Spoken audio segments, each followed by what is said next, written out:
You're in the water loop.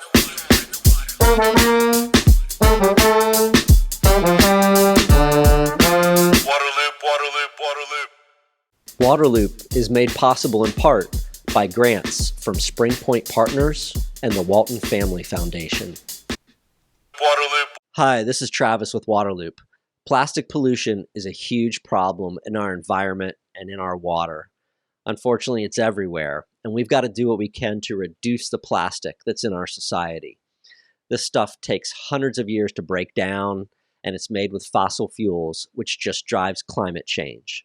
That's why I'm a big fan of the solid metal construction of High Sierra showerheads. There's no plastic involved. They're made with solid plated brass, stainless steel, and heavy-duty aluminum. Even the seals and hoses are made from silicone rubber. So again, no plastic in High Sierra showerheads. That's unlike the competitors out there in the market, which have a lot of plastic involved. Often the metal you see is just a thin layer covering plastic. Another advantage of this solid metal construction is durability. High Sierra showerheads are simply going to last a long time. You can get 20% off using promo code LOOP20 at highsierrashowerheads.com. You're in the water loop. Welcome to Waterloop. This is Travis. Going to be talking about the beverage industry and their relationship with water for this episode, joined by Nick Martin. He is Executive Director of the Beverage Industry Environmental Roundtable. Nick, thanks for coming on. Yeah, great to be here. Appreciate it, Travis. Also joined by Andre Fourie. He is Global Director of Water Sustainability at AB InBev. Andre, thanks for joining as well. Looking forward to our discussion. Yeah. Wait, so maybe real quick before I dive into the questions, Nick, could you let folks know kind of the membership of the Beverage Industry Environmental Roundtable, or BEER for short? Yeah, no, happy to. It's a great organization. It's Beverage Industry Environmental Roundtable. We started back in 2006. It's a coalition of the leading global beverage companies. We've got 15 companies at the moment, spanning distilled spirits, breweries, soft drinks, bottled water, and most beverage categories. Came together just strictly on environmental sustainability as the topic and the focus, with water being kind of the thing that brought us together back in 2006. So happy to share a little bit more of that story during the podcast. Fantastic. Yeah. I want folks to understand that when we're talking about your organization, we're talking about, really the titans of the beverage industry. Absolutely. And, having AB InBev represented here illustrates that perfectly. So, yeah. When did the beverage industry start to really tune in to water sustainability? And, I know there's different phases of that, but when did this shift take place? Early on, we definitely have believed we've been the leaders in this segment or in this topic area. And, with beer, it was, like I said, the topic that brought all this group together. There was that feeling at the time that water obviously is fundamental to the products, for one. But there was a feeling that it was growing in a lot of attention, especially in certain geographies throughout the world. And this group came together because they knew it was more than just water efficiency. There were many more elements to it that they were feeling from both, the engineering side, the physical side, but also the regulatory side, and then the social side, because water is, fundamental to everybody's life. And so that's really what kind of triggered it. And that's 2006. But with, the majority of these companies are agricultural based companies. So if you talk with them, you understand that a lot of this is just inherent in what they've always done. But I would say 2006 and early 2000s is where it really start to, come together for, especially the leading companies, just realizing this was something they had to kind of get their arms around, and it was going to be just a very pervasive issue, into the future. And they stepped up and they wanted to be leaders at that time. Yeah, I think it's absolutely true that across the industry, over time, people became aware that water is more than just the efficient use on a daily basis, and that there were concerns in the local community with local authorities, etc. But really, the bombshell was when in India, a number of beverage companies had their plants closed or their ability to operate curtailed severely by the local authorities in response to perceived water issues. So a sense that maybe the beverage industry was using more water locally than the local community could afford.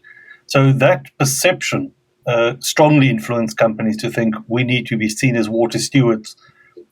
Quite often, we're actually quite a small, or beverage producers are quite a small user of actual volume of water in as a proportion of the total water. But because you're an identifiable user, often seen with a industrial plant, etc., you could be perceived as using a lot of water. So that really informed the industry that we can't just manage it locally on issue by issue, but we need to start building up a water stewardship approach and demonstrate that we care about water, not just about our own access to water.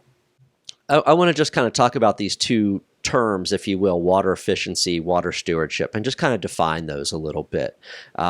What does water efficiency mean for a beverage company, and why is it important?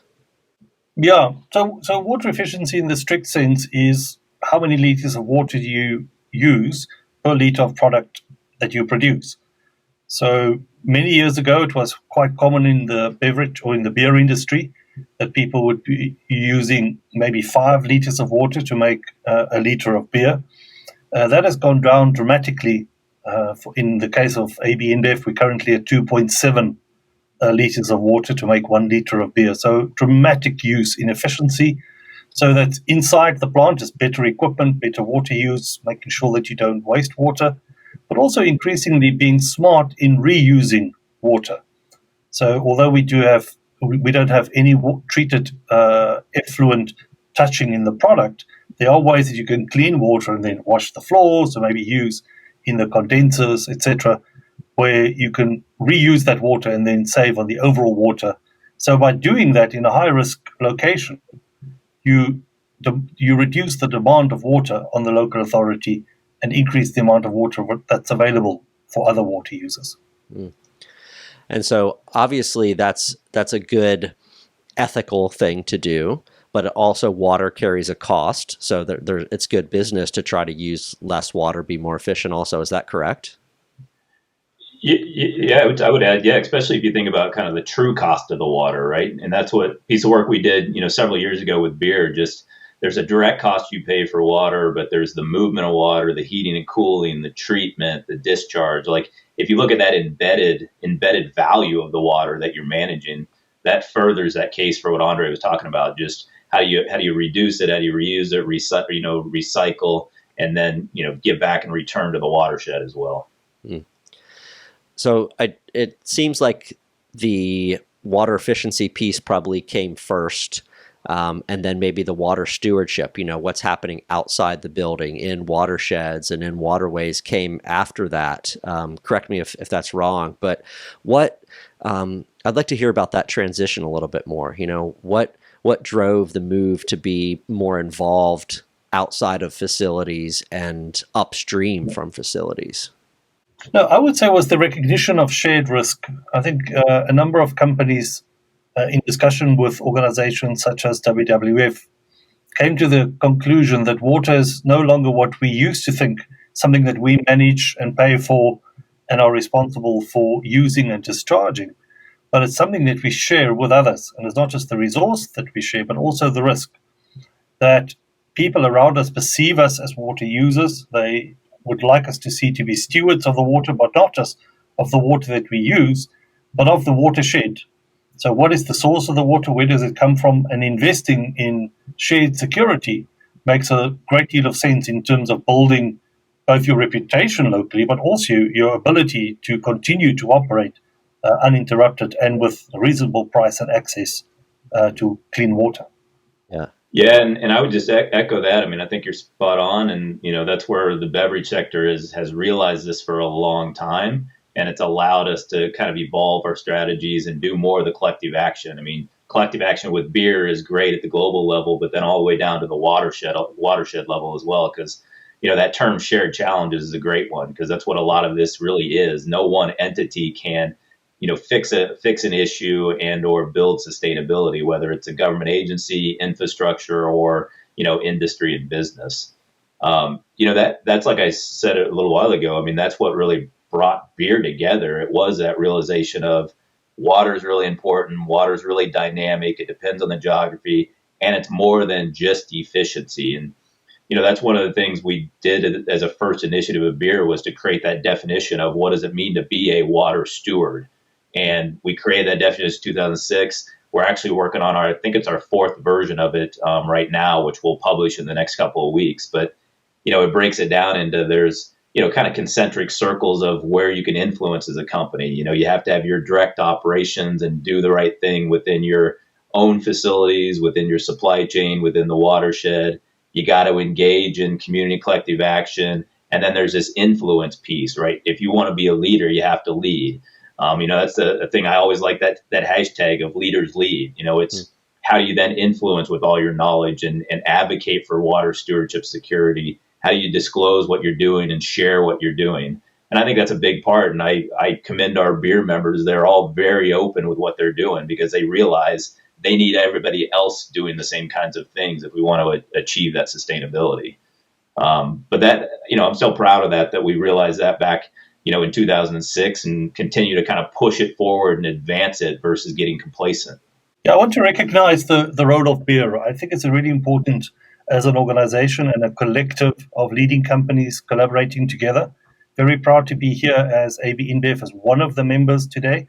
But it's important to recognize all the others, which are really playing important roles in defining this.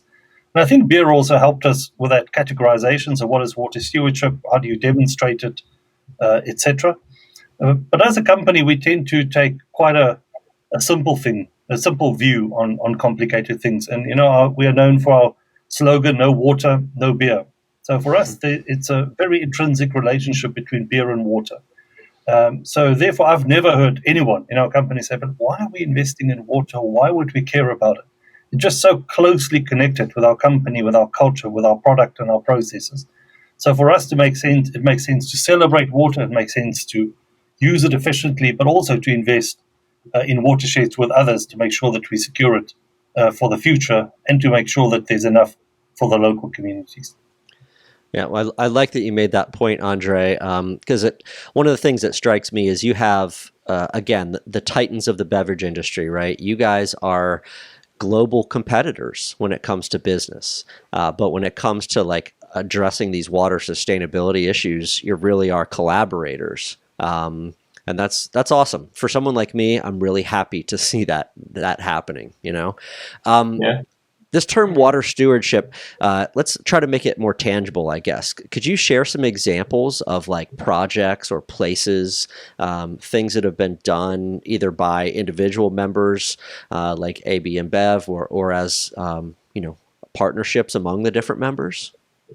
Yeah, certainly. We have a number of examples as AB InBev that we are really proud of, such as working in the hops industry in George, in South Africa, or working in Mexico in a number of locations such as Zacatecas with partners like GIZ, etc.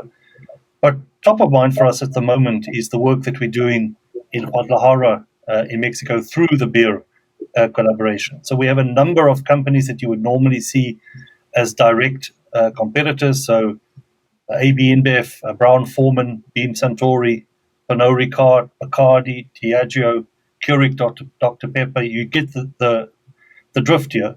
Major competitors who are formally collaborating on a watershed project to invest in ecosystem security and biodiversity improvement in order to secure the long-term future of water in that location. It's an area that has been facing a lot of impact from climate change and also water use locally. So we are very proud of seeing all these competitors collaborate under the beer platform in one location in Mexico. And we think this is the recipe for the future for other industries and also for ourselves to show up in the rest of the world in a way that shows collaboration can get us to scale beyond cute individual projects. Yeah, and Andre, I'd second that. I mean, I think we really tapped into something with that one because I'll be honest, initially we thought success was maybe 3 companies willing to collaborate within a competitive local market. That's really never been tested like that. and the fact that we're up to nine member companies and continuing to expand and have a lot of interest, we really tapped into something there, which is exciting and definitely something that can be replicated as well. You mentioned climate change, Andre, and the news is just full of stories about water right now, whether it's the huge drought that's hitting the western part of the United States, or what's happened around the world in different places. Like a couple years ago, Australia was getting hit really bad. But I imagine that as companies, you're clearly taking note of this and realizing that the landscape is changing, and the water stewardship, water sustainability efforts have to go even further. Is that right? Absolutely. So as a company, we have quite a strong water risk management process. We've invested over time in a process and a internal tool, a water risk management tool. So each of our locations undertakes a very detailed water risk assessment, which we track over time, and then we prioritize the high-risk areas for watershed investment, but also to improve our water efficiency. And there are very clear trends over time. Climate change is a very big impact locations around the world. We saw that in Cape Town a number of years ago. Strong impact in the potential of a major city running out of water. I think that was a big wake-up call for many around the world. But also there are quality issues. It's not just availability. There are a number of infrastructure issues, the way we collectively manage water. So these are all the way cities are growing, the major infrastructure and urbanization issues, and we need to take all of these into consideration and map our risk and respond accordingly. One thing, Travis, I'd add too, I was kind of nervous with all the, focus on climate change and obviously climate-related disclosures, that it would shift too much attention away from water. And I know there's a lot of people in the water space that are also concerned about that, but I've actually seen it kind of be a little bit of a blessing because, historically, a lot of the water stewardship work and water leadership was around scarcity, right? Like we don't have enough water. How stressed is a watershed? And I think partly because of the climate focus, it's expanded that, to look at where do you have too much water or the water quality aspects. It's brought in some of those different perspectives, which, at the end of the day are critical because in the majority of watersheds, if not all, you've got more than one challenge at play. And it's kind of understanding that dynamic between all of it, because you can have locations where you can have significant droughts and floods all within the same year. And that's something that you have to be able to figure out and manage as a company, and it's challenging. But I think climate and TCFD has kind of brought that even more so to the forefront, which is going to be good.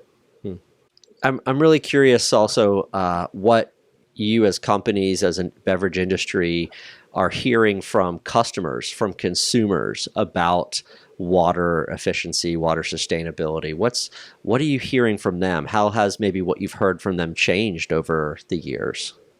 Water efficiency inside the company is something that stakeholders expect from a company, but it's not top of mind for them. Mm-hmm. Our most effective engagement with consumers has been through our Stella Artois brand and our partnership with water.org, engaging on water access to people in need. And also consumers really appreciate the ability not just to identify with a brand, but to have an option to buy, in this case, a chalice, and the donation goes directly to water access, or to buy a product where it says, if you buy this product, so much will be donated directly for water access. So there are a number of consumers who really like that ability to make a direct contribution to water access. It's very clear to us that the idea of water stewardship, we've not landed well as an industry with consumers. They've not been able to identify that as a clear set of leadership and something that they can identify with in terms of an action. And I think that's something we can all collaborate on and making sure that we get that across to consumers, because that really is important going forward. Yeah, I would agree with that completely. I mean, I think that investor-customer conversation relationships continue to evolve. I think there's a mutual appreciation for how important it is, but on the consumer side, it's a different story. There's still a bit of that disconnect between I want to drink this beverage or eat this food product or snack versus what are the impacts of it? What are the companies doing? The brands that I'm supporting? I think that awareness is building, but there still is that disconnect. And I feel like consumers play a huge role in this, not just food and beverage, but any consumer product category. Just because, consumers have demands that you try to meet, but at the same time, you're trying to balance that with being the most efficient you can with that. And, it's kind of like have your cake and eat it too. There's a bit of a challenge there trying to accomplish that. And it's true for a lot of the major retailers and Amazons of the world that are, shipping a lot of products and trying to, meet that consumer demand of time and quality and et cetera. Consumers have to play a role. Yeah. Wanted to also ask about the investors, right? The investors out there, shareholders and so forth.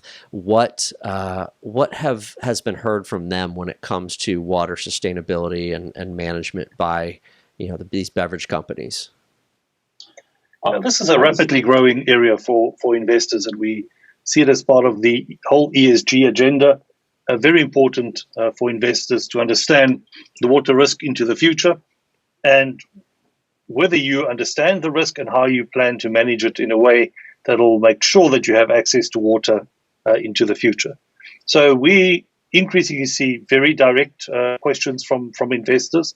I think it's fair to say they're still trying to work out how to quantify this, how to understand it, what's the difference between different industries. They do tend to use proxies, which are not always helpful. So, for instance, I see they like using dollars per or water use per dollar of profit. That doesn't actually give you a real sense of the efficiency or the use of water in particular industries. So I think it's a learning journey for many of the investors, but certainly the rating agencies and investors that we engage with are really trying to understand, so how do you appreciate water? How do you manage water? And are you making the right types of investment into the future? Yeah. Yeah, I would completely agree. I mean, I think it depends on the investors. Some are very much still driven by that data, which can potentially be misleading versus understanding the dynamics of water, especially from a geographic standpoint. But there's a lot of investors that are very sharp on the topic. They realize that it's not easy. And I think they've appreciated that more, where they just want to find out, what are you trying to do? What are you trying to accomplish? Where are you going? And it plays into just resiliency, whether it's water or climate or, any other topic. It's about, business resiliency at this point. Wanted to ask about this word greenwashing, right? And it's something that you hear out there, where people think that companies are just kind of improperly portraying the things they do for environmental benefit, to make the consumers happy, to look good, to make sales and everything like that. I'm not saying that's what's going on here in the least, but I just kind of wondered, how you break through that perception and show that what you're doing as beverage companies is authentic. You definitely have an element of greenwashing out there in ESG. I mean, these are, around the consumer industrial goods, they're all really great marketers. They have their brands. They have to do the marketing and commercial side. But you can really differentiate that with what is genuine. And one of the things I've been proud about with this beverage group is just they could have gotten a bit complacent, right? They were doing a lot in the early 2000s. They could have gotten a point and said, hey, we're doing more than everybody else. Let's just slow down. But they've continued to push forward and advance. And it's amazing some of the things we've been diving into on the carbon side and greenhouse gas accounting, but also the water side of, again, just getting down into those details. It's like, how do we continue to squeeze, reducing our impacts? And that's just what I see as being so genuine is you could have stopped and they haven't. They've just continued to go because they know just how critical and fundamental it is. But it is hard to see through that. And I think, some of the things around SASB and some of the reporting and some of those initiatives, I think, are starting to drive more comparability where it is, you live in a transparent world. It's hard to hide things these days. So I think more and more as that is going to come out where what is genuine versus what is surface. And some of these leading companies are going to have very robust, programs that others are going to have to really catch up because you just can't mature overnight in any of these topics. Andre? Yeah, I think on water, there's an interesting take on greenwashing. For me, an easy test is whether a company talks about water in terms of itself or in terms of the watersheds where they operate. And what I mean with that is the real difficult stuff on water is investing in watersheds which we don't control. We're often relatively small players. And I think if you see a company that is transparent about the problems that they face there, that they're clear about collaboration, that they're committing to be a part of the future of that, the health of that watershed, and show the progress made, good and bad, over time, you can be sure that's not greenwashing. When companies define, hey, I use 100 liters and I am offsetting 120 liters, therefore globally I'm a good water steward, I would think about that quite carefully. Unfortunately, some of the standards drive companies towards the wrong type of behavior, or it incentivizes that. So even discussions like science-based targets for companies try to move in the direction of saying, so, but how much water do you use, and how do we equate what you're doing in the watershed with that? And yes, it can give you a balance of, is this operating at scale? But the risk is that then gets a company to a point quite early on and say, hey, we know what, now offsetting more water than we use globally. So clearly that's enough, and we can stop. And that's not the behavior what we want. We want companies to commit to the long-term health of the watersheds where they operate, however long that takes. Great points. You know, the other one that triggered too, Andre, is just being genuine about doing this throughout your operations. You know, I think some companies narrow down, they only do it in stress locations where they feel the risk, versus saying we have a role to play in every community we're in, every watershed we're in. I think that's also been a differentiator, because it's not just too little water in scarce areas. It's like we talked about, these other challenges that are out there in almost any watershed in the world. I mean, I've often been asked, what's the perfect watershed? And I don't think there is one. Good point. I think it's a good point. It's a good point, Nick. I must say we are guilty as charged in the sense of focusing on high-risk watersheds. We think we rather concentrate our areas in locations where we can make a difference. So that's very important for us, and that's right front and center of our strategy. But also, I acknowledge water is important across the world, so you have to be a good steward of water wherever you operate. So we try to drive down water efficiency and invest in water projects as appropriate, but also increasingly to consider water in our supply chain. So we know that a bulk of water in a beer is contained theoretically and embedded in the agricultural supply chain, and we don't control that.